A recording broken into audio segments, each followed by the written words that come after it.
Is that more presentable? I always do that.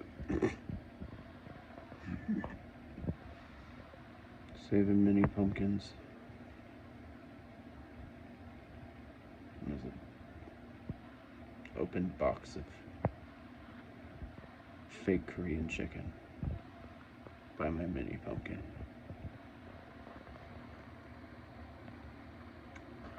What am I doing today? Woke up to watch a solar eclipse that was no moon. Not a single moon in the sky. How disappointing.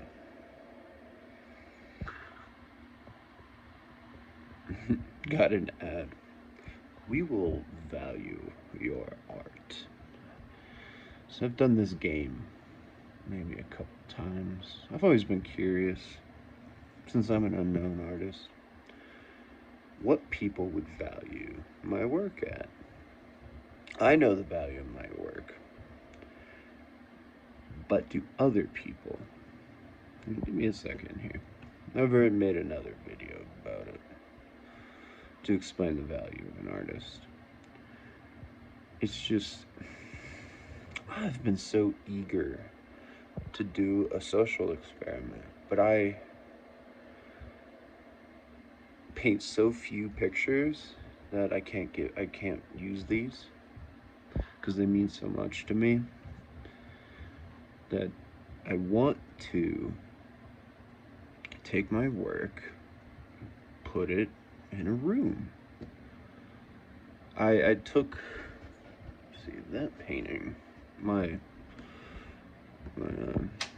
Chuck Close to a gallery, but it's not really a gallery, it's more of a tourist gallery, so they have just a bunch of landscapes and stuff, and all just, I mean, everything is just packed full.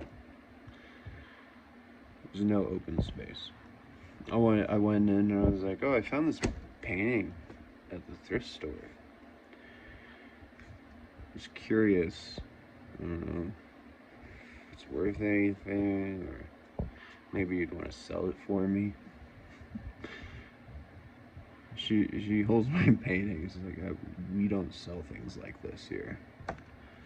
So, whatever that means.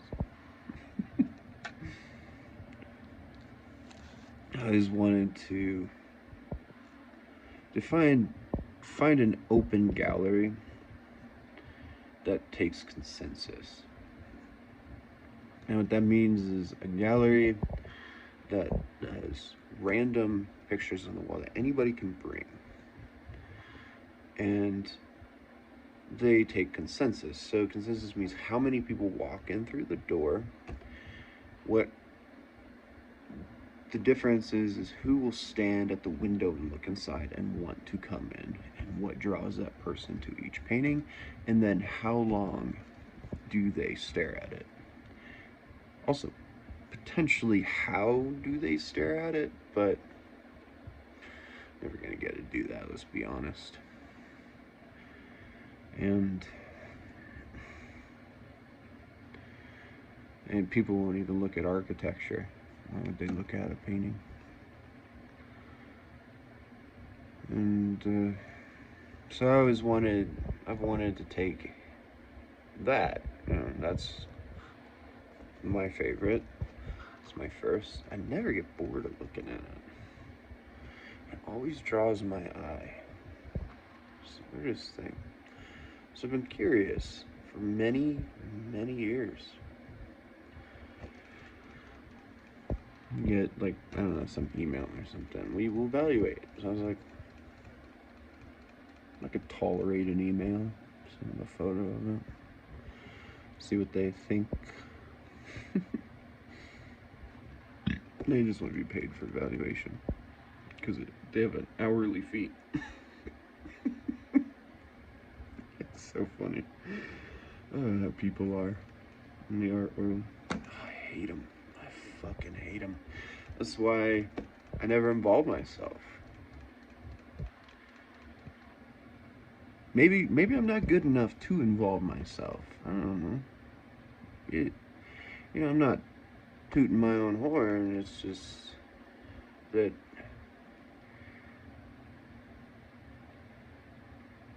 in modern times, in modern times, the artist dies and their work is potentially valued. And that's it. It's kind of what it is. The artist never sees any of it. They don't get to see their work on the wall particularly. They don't get to see a tour really. It's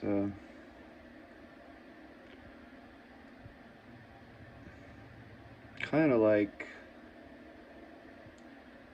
good classical music. You know, Beethoven can draw emotion from me.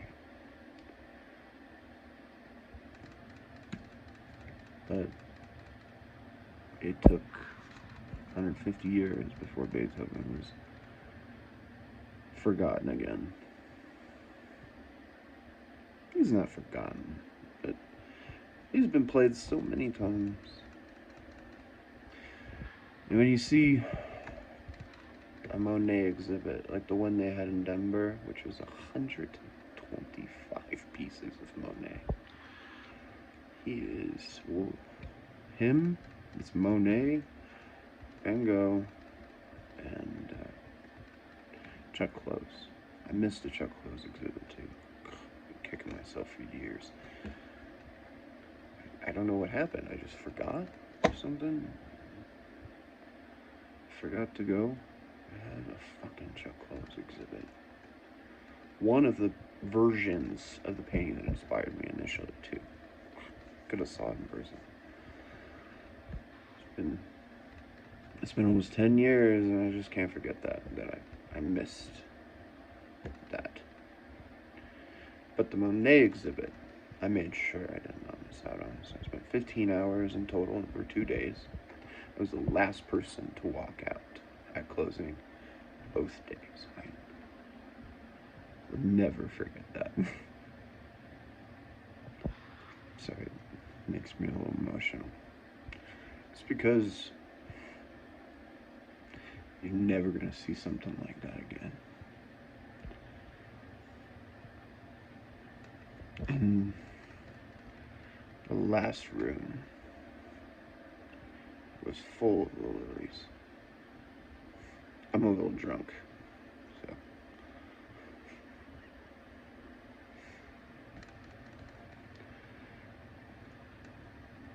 Saw a comparison.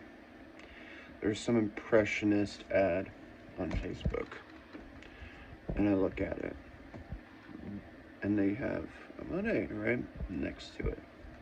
This other girl, and my eyes go boom, boom, right to the Monet. So he speaks to me internally for some reason. He speaks to a lot of people. Monet is something else. I don't think I'm ever gonna have a lily room. It's kind of disappointing for me. I don't paint enough.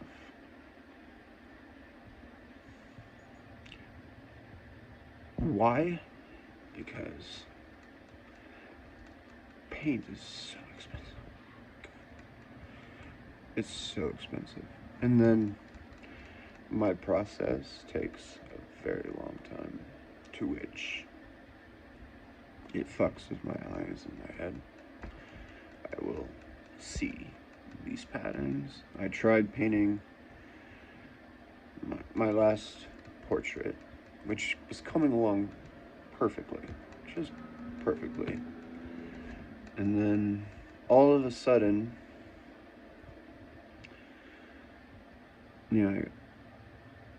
I think I overworked myself.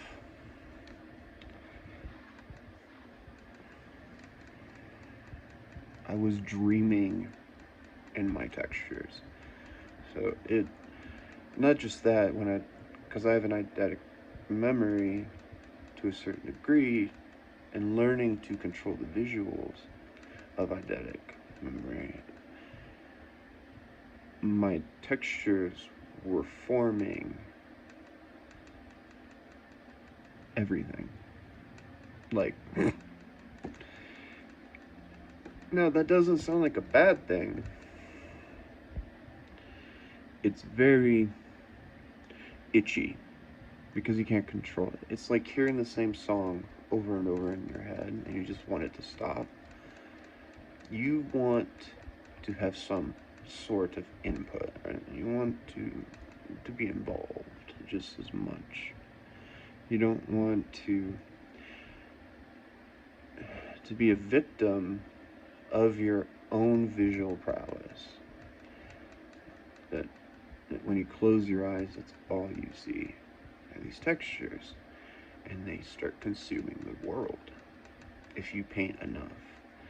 And I think it's one reason is because the turpentine gets you really stoned, like fucking high as hell. After a while, you start to like it if you take breaks from it. But then if you leave yourself in a room smelling turpentine consistently, it's really not good for you. And it's the best. So it's the best thinner if you have expensive paint, high pigment, traditional oil paints. You need turpentine. It will look like old world paintings. But it'll get you really stoned. And not in a good way. Especially because you want to drink alcohol too. I don't know what it is about art and painting. Just hand in hand, alcohol and painting. I found that I like to drink as I paint until I can't paint anymore. Until I can sober up again and see what I did and how it changed. I don't know why. It's fun for me. It prevents me liquidating my process. And just cause I don't know. I'm contrived. Like Monet, for example, the 125 paintings. I had the whole gallery memorized. I could walk through it in my mind, and I did for a while, until I started to forget. Because you can't keep living in the past, you know, especially if you're a painter. And getting to the lily room, I never felt anything like that. That's why it makes me emotional. See? It's the weirdest thing. Just like it evokes this emotion. Because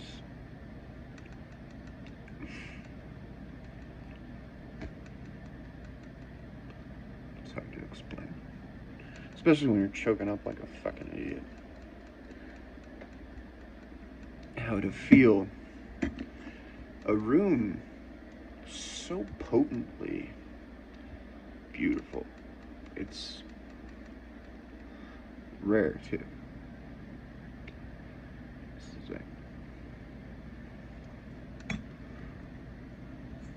See, I want to paint more. I want to leave behind everything that's in my brain. So I make a lot of videos on YouTube. Come on. It's ridiculous. He's back there. Back there in time. Thinking about Monet.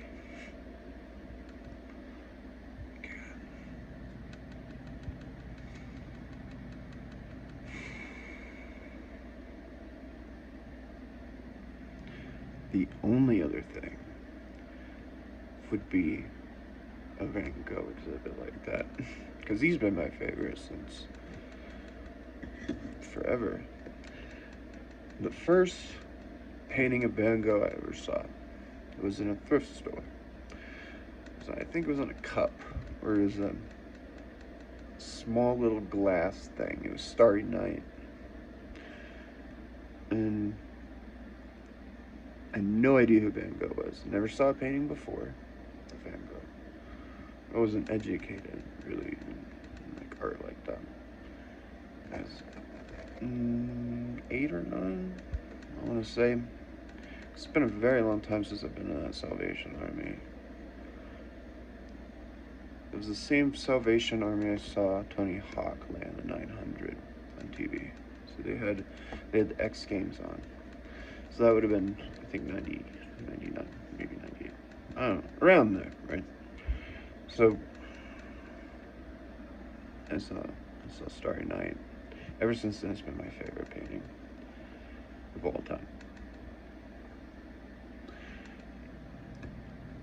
I hate New York, and I considered going all the way to New York just to stare at Starry Night.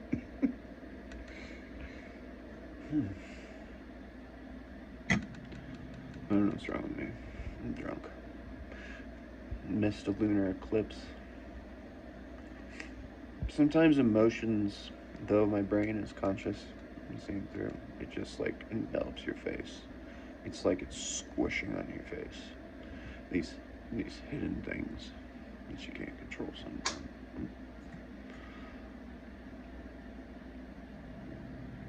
Ugh. Watered down brandy is weird. But not bad. I used to water down Jack Daniels. That was really good. Some ice water and Jack Daniels. That was a long time ago. And that just tastes like sugar liquor. Anyway. Isn't that weird? I started thinking about Monet, just like, I don't know what it is. It's that last room. Well, the first painting was a huge lilies. One of the original giant, because there was one when he first painted them. There's a famous photo.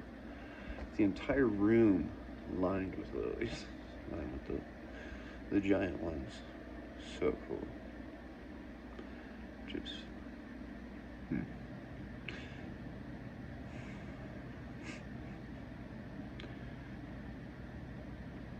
Can anybody keep up with him? I don't know.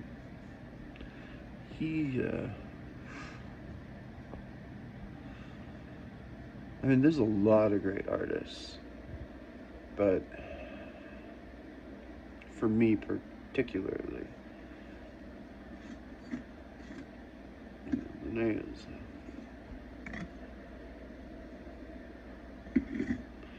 They didn't even have a little lady with a umbrella. They call it a carousel or something. They didn't have the lady with an umbrella. None of them, sadly. But a lot of other very famous paintings. I even have a Monet book down there. And I went through it. And I was like, I gotta see that. I gotta see that. I gotta see that. It's pretty cool. He has some weird ones in pastel. I didn't particularly enjoy the color palette. But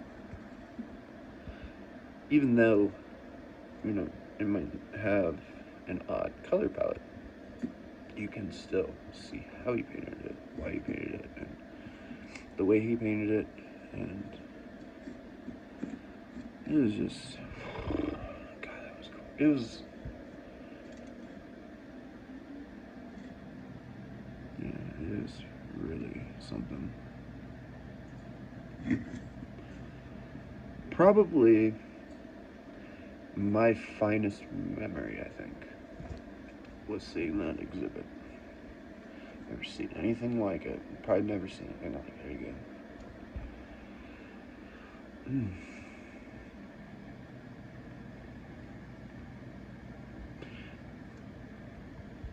So, my fear is becoming like Picasso. There's a lot of Picassos that I love, and a lot that I'm like, what the fuck is that?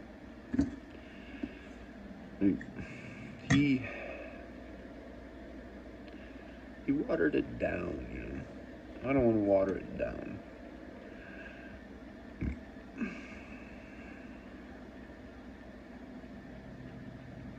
I have 6 in this style. Well, I had 7. I got rid of the Hendrix. I gave that away to somebody in Phoenix. It's sort of a payment sort of thing. Then they had other original art on the wall, and I was like, this painting could hang out here. Hopefully they don't destroy it.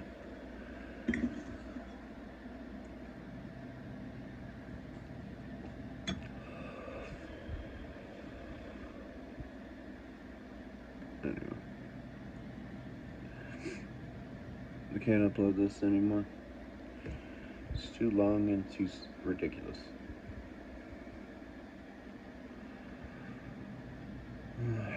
What to do?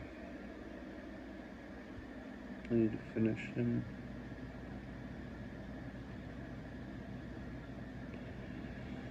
And I have a few other paintings I need to make. I'm gonna paint a tree. I'm gonna paint Beethoven. I have a really cool idea for Beethoven. I don't want to spoil it, but I've been holding this in for years. So back in high school, I wanted to make a painting that had, I don't even know what to call it. So you'd basically paint a foundation, and then you would use an overlying layer of patterns, like geometric patterns, that would create another image, and so on and so forth.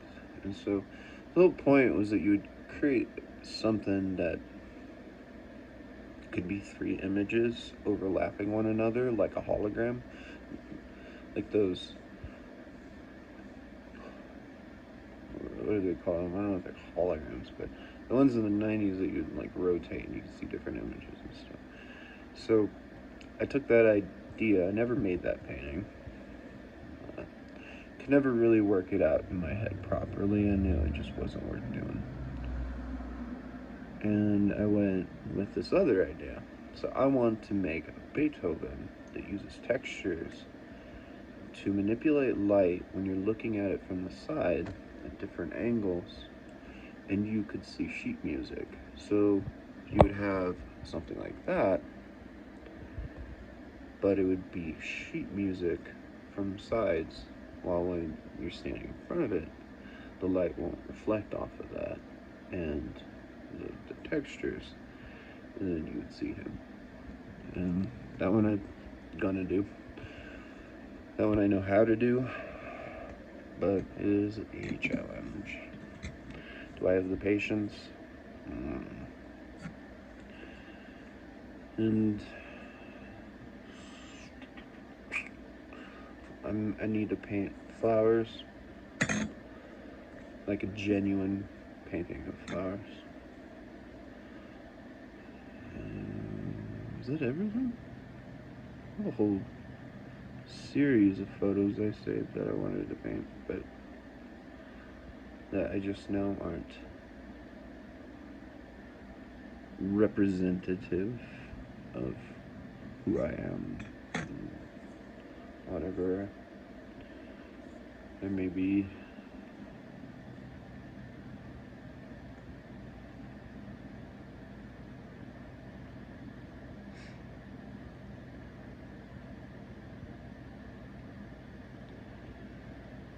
What to do? How to live up to your own expectations, right? You got to push yourself to your utter limits. This is getting like funnier and bushier.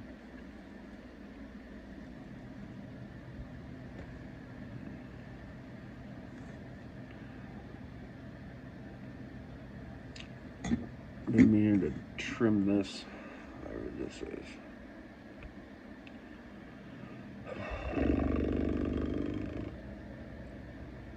Is it because it's funny to watch? Especially with your mustache like this.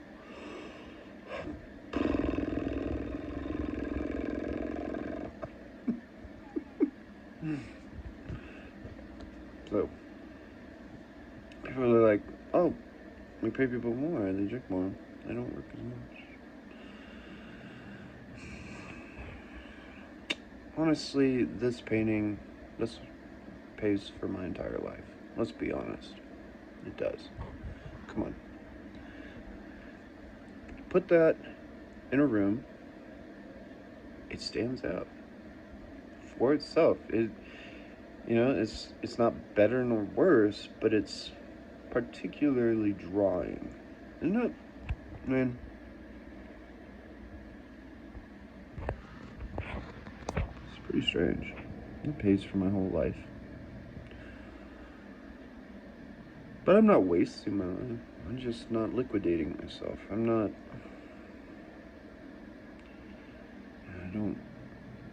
I hold myself to a very high standard. Why? Because that's just how we are. So, my family is, I grew up with overachieving cousins, state champions and stuff, and academics. Not particularly brilliant academics, but still better than my academia to a certain extent. And so to me, I'm like, well, I got lucky with that painting. Gotta uphold it. So what you do, like I was trying to teach another girl I saw some talent in on Twitch, that it has that quality that you get to a certain point, we're going to paint something that really defines you. And you're going to feel something while you're painting that, right? You're obviously going to feel something while you're painting. If you don't feel something, then you're not an artist. You'll get to a point where then, once that's done, and you truly love and enjoy that picture every time you see it, you need to capture that emotion again, but you need that same innocence. So you have to balance this innocence of approach that made you fearless for the original, but you also need to achieve the same outcome, and that will make you a very true artist. It'll make you potent. Whether or not other people can value you in your own life, probably not. It takes time. The reason why it takes time is because people, it's like music today, like I was saying. Is that music, look at all the artists, the fresh artists, the ones that succeed hard and fast. They succeed very quickly, and then they fade out. They're new, they're fresh, and we call that art. And it's the paradox of the need to better, the paradox of intelligence. But they know, I think deep down, they always know that while somebody might still play some Backstreet Boys, and I'll admit, I like one Backstreet Boys song still, and I don't know, I think there's a Spice Girls song that I listen to as well, that people might still put it on once in a while, but you're never going to have the heyday, right? You're never going to have that. And the great artists don't really ever have their heyday, do they? It's kind of spread out throughout time. The great artists, Monet was always loved. He's always been respected and loved. For the most part, the guy is just astounding. But like Beethoven, particularly, is strange. He was very self-confident, headstrong, and people always sort of criticized him the same way that one would criticize. I don't know. This is a good example today. I think, well, I don't want to mention Kanye West, but he did have some things brought up to public attention, and it sort of struck him out of the spotlight. Can he be a genuine and honest artist? I think deep down he wants to be. But once you achieve that spotlight for your generation, it is consistently overshadowing you. It makes you a one note. People today, a perfect example, Bruce Willis. So Bruce Willis, why do I like him so much is because he will make really cheesy, bad B-rated films. And they're awesome. Like, they're so bad that they're enjoyable and good. And he has a disease, but at the same point, he's just, clearly he loves making films. He loves making them. That's why he's an artist to me. And though he's always Bruce Willis, right? He's always himself. He's uncanny in presence. It's that ironic nature of stature, but humbleness too, in a way, that makes him so fascinating as a supposed thespian. I don't know if I would call him a thespian. Thespians are kind of more chameleon-like, right? So what do you do? What do you do? Well,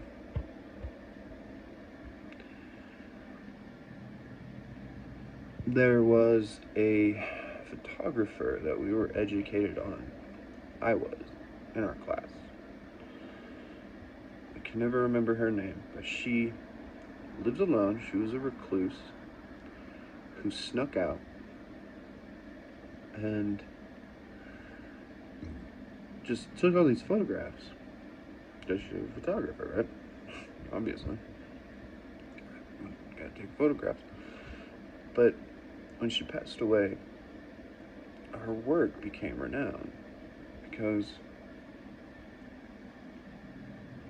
she was mistaken. She was forgot about. I forget what exactly happened to her, why she became a recluse.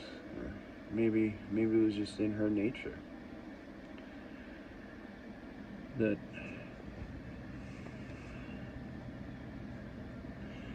people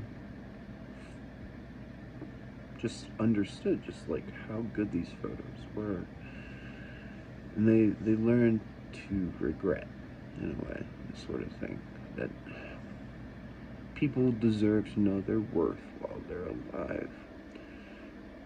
And that is very interesting when it comes to art, that you can't make somebody suffer to be who they are.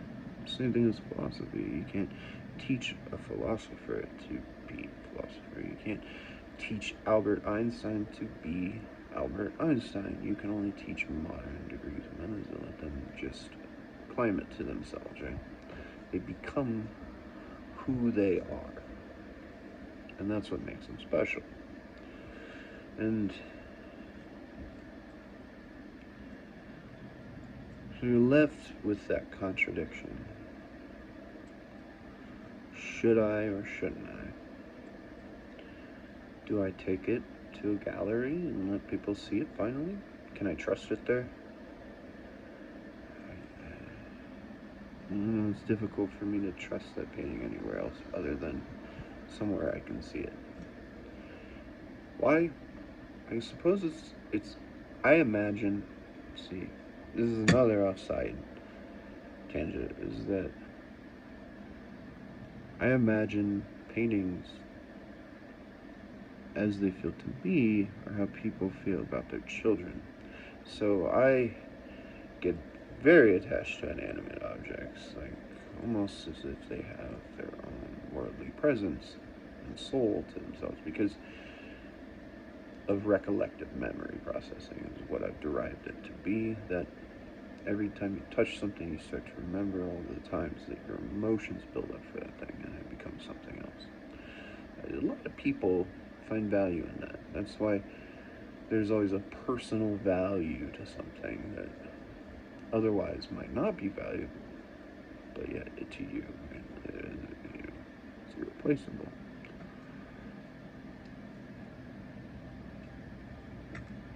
So I've been wanting to paint something else that I won't be so attached to, so I can do this social experiment. I don't want it to be an imposing social experiment either. So how do you achieve that? How do you create your own double blind? I don't want people to feel that they have to overvalue or overly respect something, because I played at open mics for many years. All my songs that I would write, people always felt obligated to clap, but nobody ever wanted to hear the same song twice. That means they respect you as a musician. They respect the idea of you playing this original music, but they don't want to actually listen to it. How do you achieve the same respect but love at the same time, to where somebody wants to always look at that painting? I always narrowed it down to the fact that I have a terrible voice, a lousy singing voice. But honestly, my songs, if people wanted to hear them every single night, I've killed myself already. They're too emotionally entwined into my history. But, so what do you do? How do you create this painting that is true and honest to yourself in the same way that those paintings are, that I want to look at them for the rest of my life? You know, I want to die imagining this room. This is like my Lily's, right? This room is my Lily's room.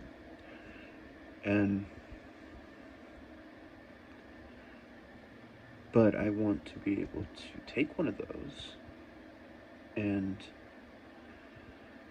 study other people studying me. Okay?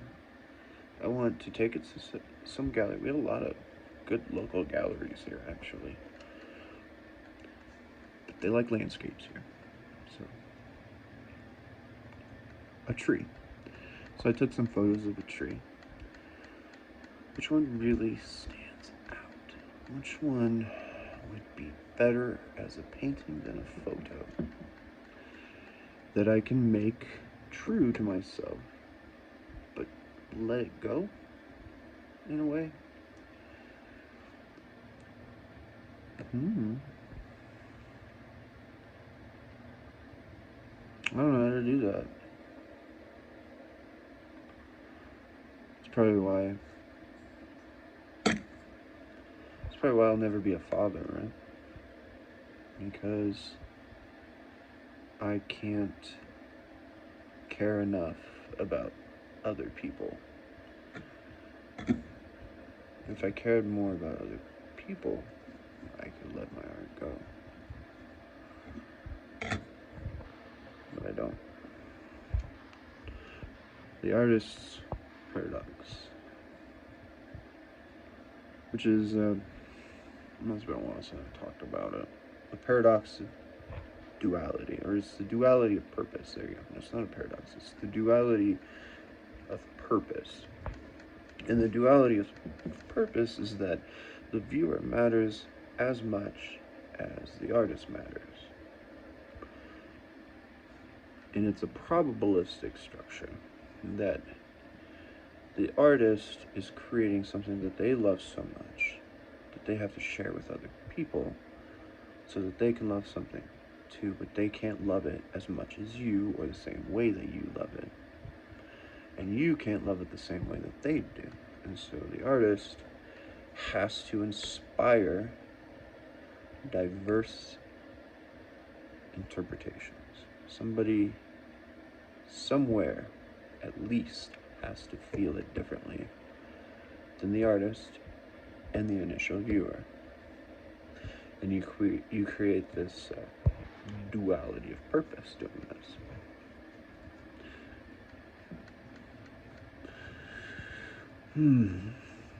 It's very complicated. Now, how do you capture that in textures in oil paint?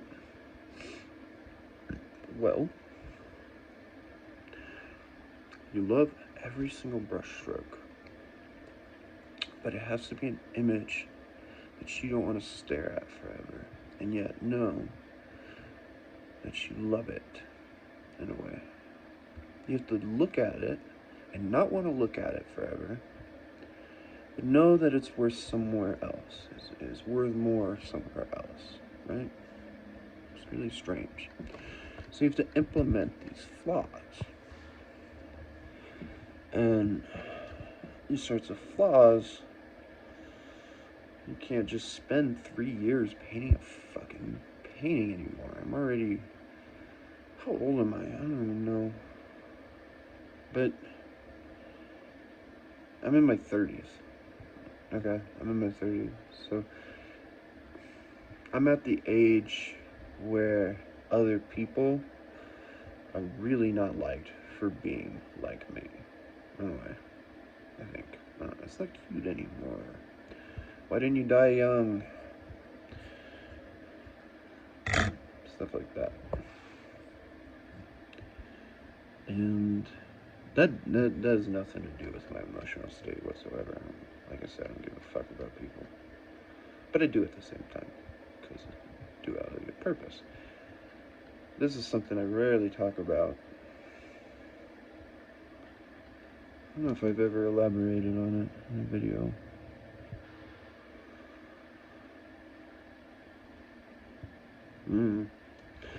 So how do we achieve this social experiment?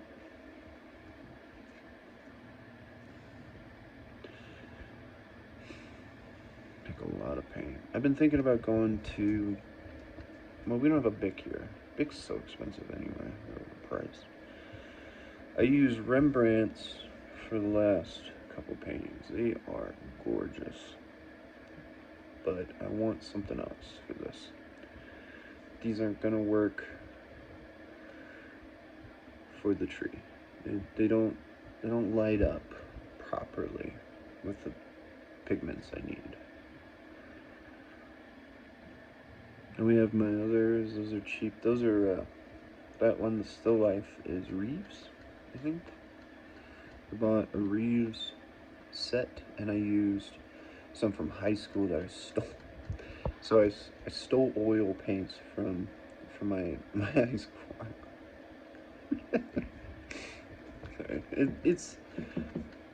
It's a very I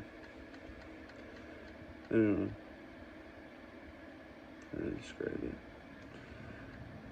I wanted to paint with oil so bad, but people wouldn't provide me with oil paints. There just happened to be some oil paints upstairs, so I took a few of what I needed to make pictures with. And so what that did to me was taught me the necessity of certain colors that I can use personally. So I took those, I used them, I still have them actually. I never used them all. They're all like dried up. They're not even good oil. It's cheap stuff. And then the Reeves I used for the Still Life with those originals. I think because of that is why that painting has so much interesting, though it's a very simple color structure and everything.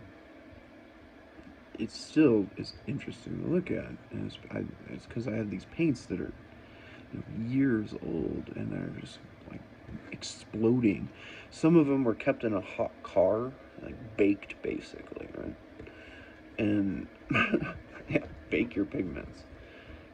And then you have the new Reeves, which are very actually good oils for beginners. That if you don't know what to do, Reeves are fucking awesome. You can paint a hell of a good picture with them.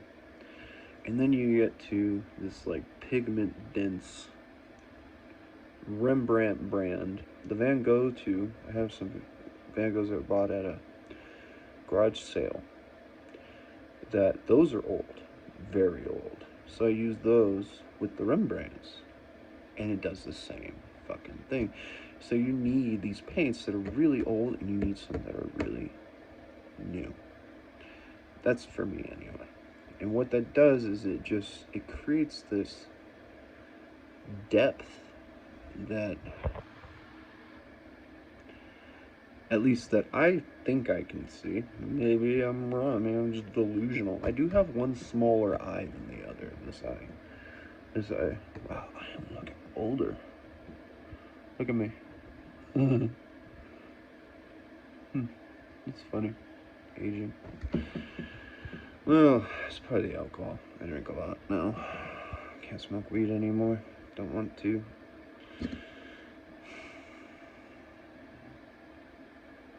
Need something. I ain't gonna be taken into a box and told this will make me better for everybody else. You know what I mean? Fuck that shit.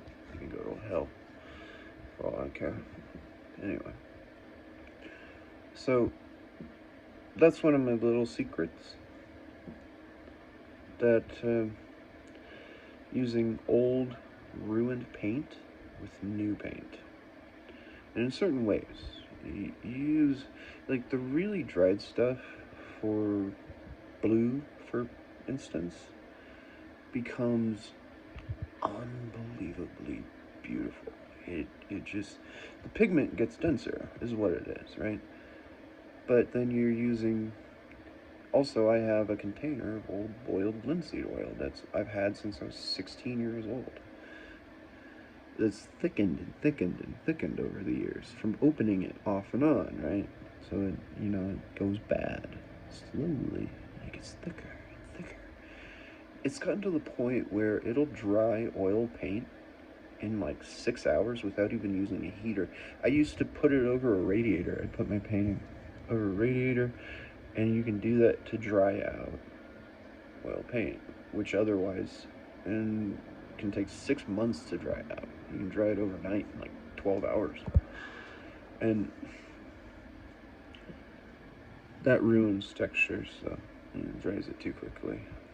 But other than that, you just get this beautiful fucking blue. Certain colors can just become a focal point. And we had a really good art teacher. Miss Detman was fantastic. I love her. I still dream about her. I dream about going back to high school, walking down the hallway, right to the art room. It's a good time. I need more Dr. Pepper. It's good if it's cold. It's tolerable. Anyway. So, another thing, what I do is I paint in different lights. Since I don't have a north-facing light, I don't have a proper artist setup for lighting around. So that's an issue. But also, galleries don't have perfect lighting. None of them do. Even the Monet exhibit is what it taught me, that you make do in a way, right? So if you're going to paint a picture, don't just use one single lighting source. If you're going to use one single lighting source, you could give that painting to anybody on the planet and they're never going to light it the same way. So you paint in different lighting sources. And what that does is it teaches your eyes to see the painting differently. And what this does is creates this crazy fucking depth. Like one of my paintings, my Rembrandt study, so I painted a self-portrait of Rembrandt, which can look awful at times, but in the right lighting, he will watch you walk around the room. He will look at you, and depending on the pitch that you look at him at, he has different emotions. So fucking interesting. Though it's not even that good of a painting, like it's not. However, his eyes have emotion, and he changes emotions, and he follows you. It's because of how I layered the paint, but also the different lightings that I painted it in.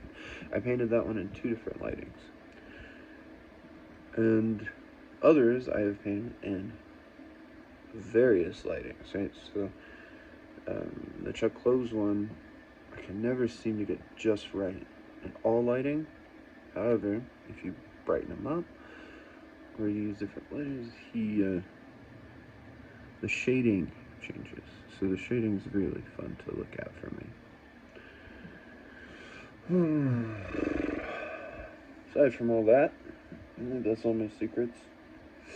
Trimming brushes, I buy. It's gotten to the point where I just buy dollar store brushes. I trim them. Use one brush, let it go bad, and throw it away. I've spent money on good brushes, and I don't see the point in them. I've been using cheap brushes forever. Brushes aren't even made for oil paint. I use them, and I trim them, and I get the textures that I want and I need, and I get the brush strokes that I want and I need. And I found that to be what works for me. I think that people who spend a lot of money on brushes get good brushes, and they do good things. Don't get me wrong, but you're also afraid. You're afraid to ruin them. You don't want to trim them. You don't want to change them,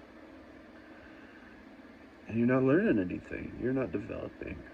When you really find who you are as a painter, trimming brush hair is the most potent tool. It is the best weapon in your arsenal, because what's more unique than something a piece of hair that you cut, a series of hairs that you cut a certain way that nobody else could ever do the same. And aside from that, this video is like an hour long. Do I want burgers? I do have some burger buns still. I would not call these sourdough. They're supposed to be sourdough. They are not sourdough. I have popcorn chicken. Make some popcorn chicken. Or I do have a potato. I need a slice. And some red leaf lettuce. It's wilting and going bad. And some onions. I can make burgers. But I had burgers last night.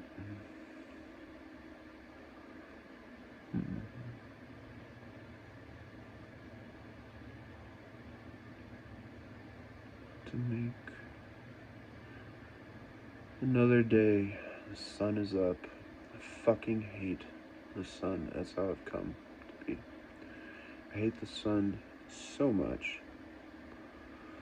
My iris, I'm gonna have to go look in a mirror. I don't know if my phone is doing that. But you can feel it. I'll feel it tear sometimes. I'll get this sharp pain in there.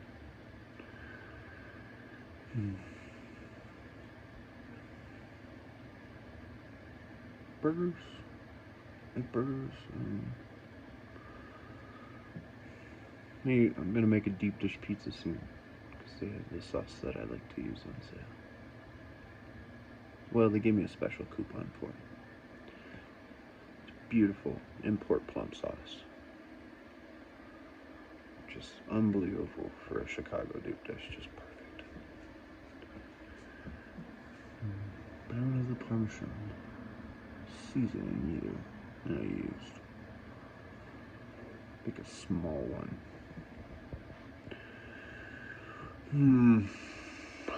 1 hour. Take me a lifetime to express what's in my brain.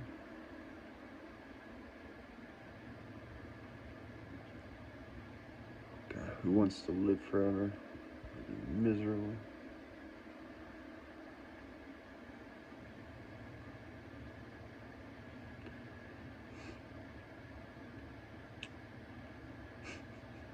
The question that people ask, if you won a fortune, right, $1 million or whatever, what would you do? It's supposed to tell you what you should be doing right now. Give up everything else. And my answer was I would buy a ticket, go to Germany, and just drive the Nordschleife. Rent a Porsche and just drive until I crashed. Hopefully in a blaze of glory. It's a good way to go out. But I would just fucking drive and drive. 10 hours straight on the Nordschleife. Sounds like a good time to me. I used to do stints. I would do, like, the typical stint is 8 laps, I think, for the 24-hour. I would do 15. Take a few minute breaks, and sometimes I could do 25, 30. The longest stint I ever did, I think, was 45 laps on the Nordschleife in a simulator. That is exhausting.